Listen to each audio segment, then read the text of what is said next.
Olá e bem-vindos. Ok, vamos mergulhar na análise de circuitos. Um dos primeiros grandes desafios que toda a gente encontra é, sem dúvida, a corrente alternada. Ao contrário da corrente contínua, que é, bom, constante, a CA não para quieta, está sempre a variar. Então, a grande questão é como é que se mede a potência de algo que está sempre a mudar? Vamos a isso. E aqui está o grande quebra-cabeças, não é? Pensem nisto. A onda sobe, desce, passa pelo zero dezenas de vezes por segundo. Se tentarmos fazer uma média matemática simples, daquelas que aprendemos na escola, o resultado é zero, o que não ajuda nada. E, no entanto, todos sabemos que as tomadas em casa fornecem energia. Portanto, tem de haver uma forma de medir um valor que seja realmente prático, que nos sirva para alguma coisa. A solução para este problema tem um nome. É o valor eficaz, ou, como se vê muitas vezes, RMS, de Root Mean Square. A melhor forma de pensar nisto é como se fosse um tradutor. Ele olha para a confusão da corrente alternada, com as suas subidas e descidas, e diz-nos, ok, para produzir o mesmo efeito, o mesmo trabalho, por exemplo, aquecer uma resistência, que valor de corrente contínua seria preciso? É, no fundo, a nossa ponte para comparar os dois mundos.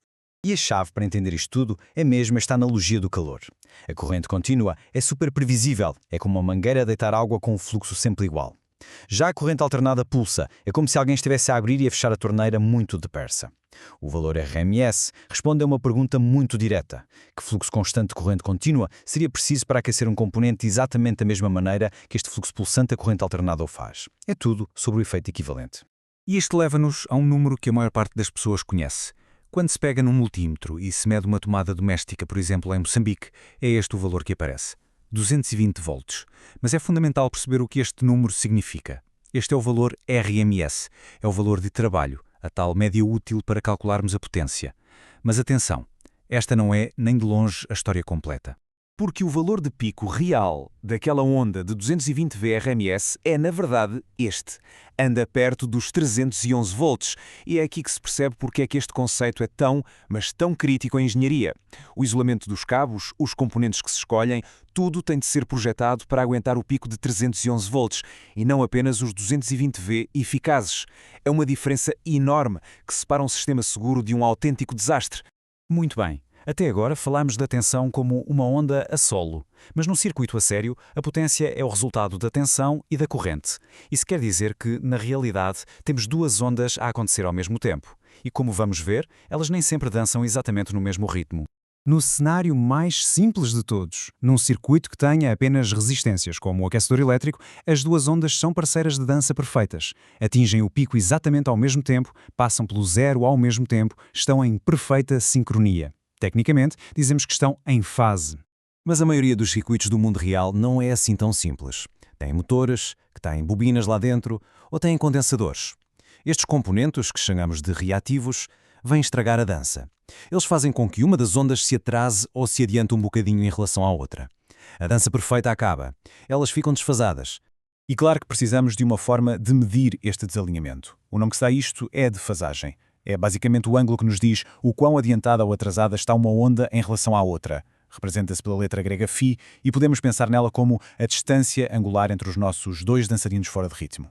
Certo, mas isto pode parecer só matemática e teoria. Qual é a importância prática disto tudo? Por que é que esta pequena diferença de tempo, esta tal defasagem, é tão importante no mundo real? Vamos a um exemplo perfeito e muito atual. Um inversor solar a injetar energia na rede elétrica. A parte crucial é esta. O inversor não pode simplesmente despejar a energia de qualquer maneira. Primeiro, ele tem de ouvir a rede, tem de perceber exatamente qual é a fase de onda de tensão que lá está. Depois, gera a sua própria onda e sincroniza-a na perfeição com a da rede. Só quando as duas ondas estão a dançar em uníssono é que a energia pode ser injetada em segurança. Se não fosse assim, o resultado seria um conflito elétrico gigante, uma falha catastrófica.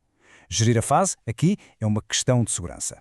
Portanto, resumindo as ideias principais. Primeiro, o valor RMS é o que nos dá uma medida útil, o valor de trabalho, da corrente alternada. Segundo, nunca esquecer que a tensão de pico é bem mais alta e isso é crítico para a segurança e para o design dos equipamentos. E por último, a defasagem entre tensão e corrente não é só um detalhe teórico, é o que garante que sistemas tão complexos como a nossa rede elétrica conseguem funcionar de forma estável.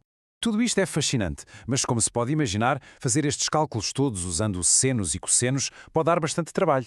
O que nos deixa com uma pergunta para o futuro.